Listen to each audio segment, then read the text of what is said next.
สมหวานจงถูกดีไป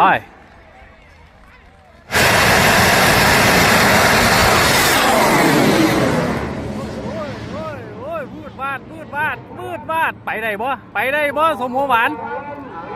ล้ำแล้วตึงเลยพูนครับทะลุออกพูน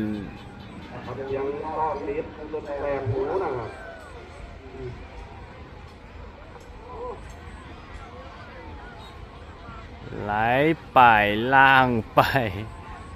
ล้ำดาบรุนแรงครับล้ำดาบแล้วก็จะใส่ปลายหางขาดเลยคุณยังเล่าเบาอีกเด้อโพโลเลยตัวใหญ่ครับจัดนะครับคุณไปหางไหวเด้อ